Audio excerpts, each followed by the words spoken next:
gente, tudo bem? Bom, em primeiro lugar eu quero agradecer de novo pelos comentários no vídeo da semana passada. Quem não assistiu o vídeo da semana passada, que foi sobre invisibilidade materna, clica aqui em cima pra assistir, que tá bem joia, bem legal. E quero agradecer também pelas dicas pra garganta que vocês me deram. A Ama e a Marcele deixaram dicas aqui super legais pra eu melhorar da minha garganta. Ajudou pra caramba, meninas. Marcele, inclusive essa tua receita eu já fazia, mas foi ótimo você colocar aqui de novo. Ainda não tô 100%, mas tô melhorando. Tá todo mundo meio resfriado aqui em casa, o frio pegou geral. E um dos comentários da semana passada foi que me inspirou pra fazer o vídeo de hoje. O vídeo de hoje ia ser sobre um outro assunto, mas que eu vou falar mais pra frente. Eu resolvi então fazer um outro vídeo em função desse comentário, que foi o comentário da Natália, do canal Maternidade em Casa, em que ela cita o fato de os julgamentos muitas vezes partirem de outras mães, né? Foi esse trechinho do comentário dela que me inspirou a fazer esse vídeo hoje. Na verdade, um tempo atrás eu fiz um vídeo sobre sororidade. Quem não assistiu também, clica aqui para assistir, que é um vídeo bem bacana e que tem tudo a ver com o que eu vou falar aqui hoje. Mas eu achei que valia a pena explorar um pouco mais esse assunto em função dessa questão específica das mães. Hoje em dia a gente vê por aí que se proliferaram muitos canais, muitos perfis de Instagram, blogs e tudo mais de maternidade, o que é muito positivo, porque é muito legal que as mães possam ter cada vez mais voz, cada vez mais dividir as suas experiências, mas também por outro lado eu acho perigoso no momento em que dividir as experiências passa a promover a culpa também em outras mães. Por que eu tô dizendo isso? Porque a gente precisa ter em mente que a gente tá sempre falando de uma perspectiva específica onde a gente tá. A gente não detém a verdade absoluta sobre nada. Quando eu divido as minhas experiências aqui com vocês, e lá no meu Instagram, e no blog, né? Faz tempo que eu não escrevo lá, mas tá lá, o blog ainda existe, tem muitos textos que eu escrevi lá. Inclusive eu vou deixar um link de um texto aqui embaixo que tem a ver também com essa temática de hoje. Quem quiser dar uma lida. Quando eu divido as minhas experiências com vocês, eu sei que eu tô falando aqui de um lugar muito confortável, do alto dos meus privilégios, porque eu tenho consciência do quanto eu sou privilegiada numa sociedade como a nossa, e que existe uma infinidade de outras realidades à minha volta que não necessariamente se encaixa no meu modo de agir. Durante toda a minha vida eu vi o meu pai preparando dinâmicas para levar para os treinamentos que ele fazia na empresa dele, para as palestras que ele dava pelo Brasil, e vi a preocupação que ele tinha com o desenvolvimento humano dentro da empresa. Depois, dentro da minha faculdade de psicologia, eu aprendi outras tantas técnicas e outras tantas dinâmicas de grupo. E sempre esse tipo de atividade, esse tipo de dinâmica, esse tipo de técnica sempre me fez pensar sobre a questão das diferenças, sobre o quanto é importante a gente olhar para as diferenças, ter consciência de que as diferenças existem. Eu acho que muito mais do que lutar por uma igualdade, a gente precisa lutar pela tolerância, pelo respeito, pela empatia, porque as diferenças vão continuar existindo. Não existe uma igualdade. Por mais que possa vir a existir um dia uma igualdade ou algo mais próximo da igualdade social, ainda assim seremos sempre diferentes. Somos todos muito diferentes, porque somos todos únicos. E o meu pai sempre fazia uma proposta de uma reflexão que eu vou propor aqui pra vocês, e acho que vai ilustrar bem o que eu tô querendo dizer. Se eu pegar, digamos, 4 pessoas e dispuser elas, cada uma num canto de uma sala quadrada, e no meio dessa sala eu colocar um objeto ou uma pessoa, uma outra pessoa, e eu pedir para essas 4 pessoas que estão em cada canto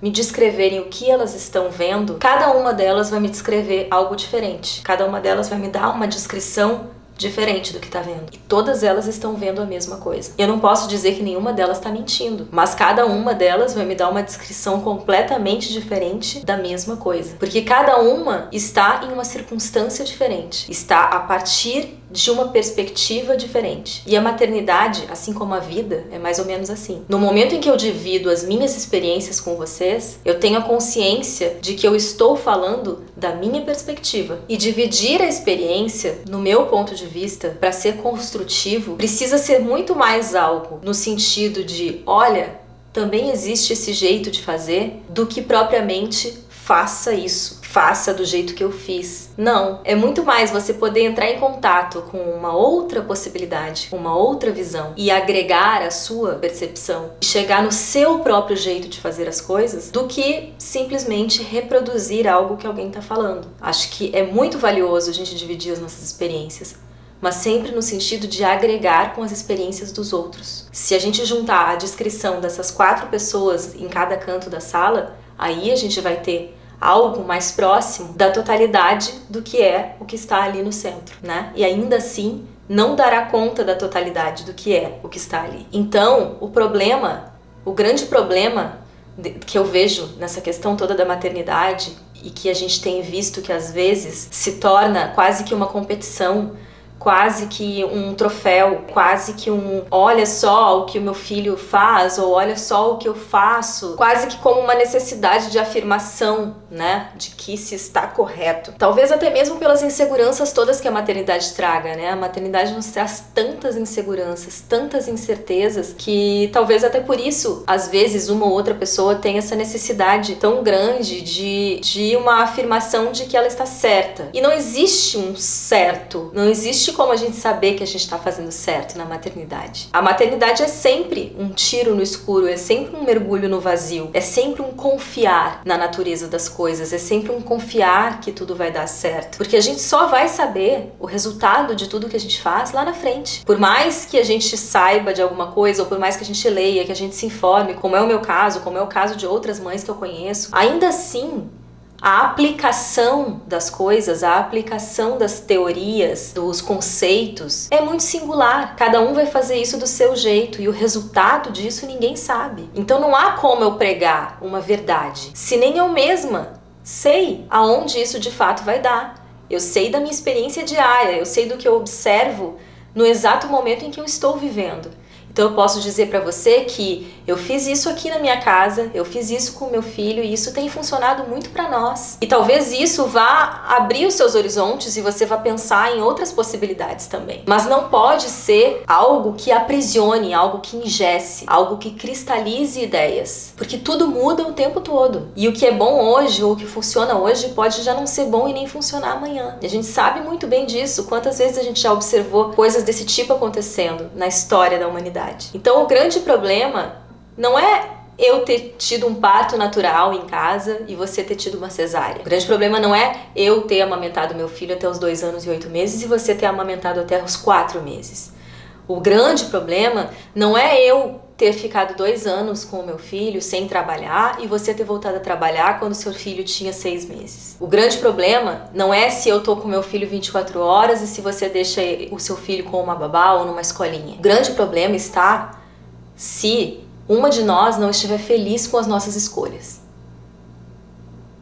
Aí começa essa busca por afirmação. Então talvez se eu tivesse que arriscar aqui um palpite sobre uma das coisas que podem contribuir para que as mães tenham mais amorosidade umas com as outras, seria justamente a gente estar em paz com as nossas escolhas, sejam elas quais forem. Ninguém faz nada com a intenção de destruir ou de prejudicar. Todas as escolhas que a gente toma, todas as escolhas que você tomou aí, com certeza foram as melhores escolhas que poderiam ser feitas naquele momento, nas circunstâncias em que você estava, nas circunstâncias em que eu estava. Então eu acho mesmo que essa cartilha de uma maternidade dos privilégios, ela é altamente excludente e a gente deve tentar se afastar disso, na minha opinião. A gente deve tentar pensar no sentido de uma maternidade que inclua as outras pessoas. A gente tem que lembrar que existem casais homoafetivos, que existem mães negras,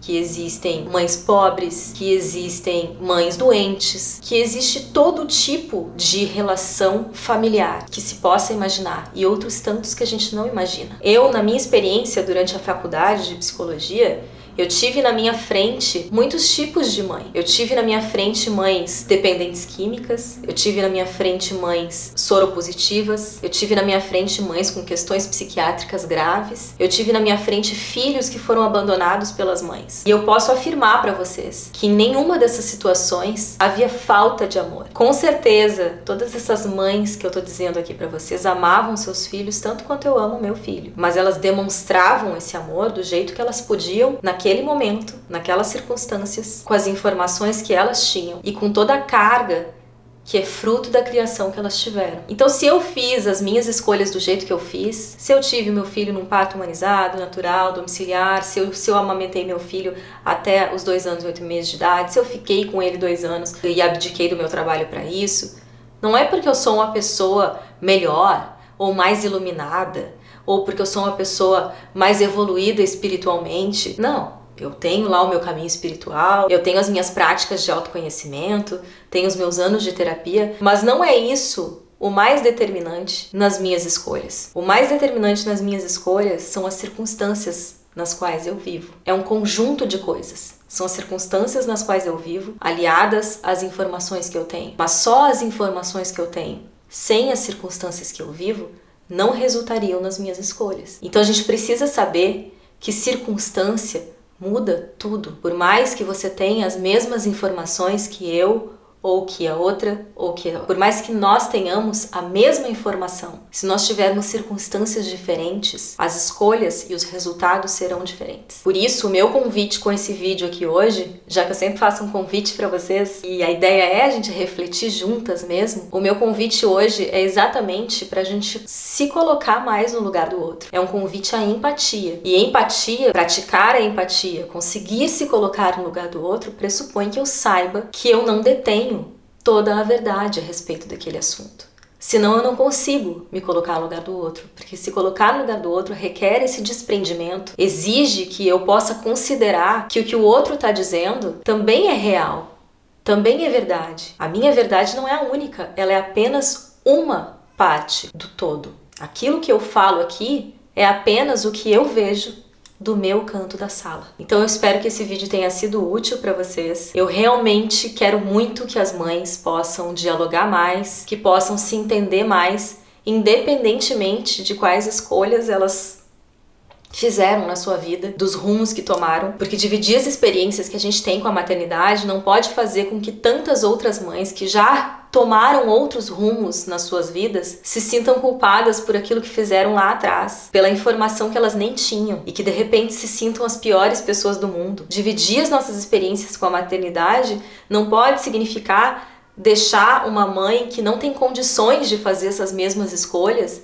cheia de culpa. O que a gente divide aqui ou em qualquer outro lugar tem que ter uma função agregadora, tem que ter uma função de reflexão e de soma, de somar com tudo o que você tem de informação aí do outro lado, para que a gente possa juntos chegar num lugar mais legal para todo mundo. Então é isso, gente. Eu espero que vocês tenham gostado desse vídeo. Se ele foi útil para vocês, curtam aqui embaixo, se inscrevam no canal quem ainda não é inscrito, chamem as amigas para conhecer o canal, para se inscrever também. E até o próximo vídeo.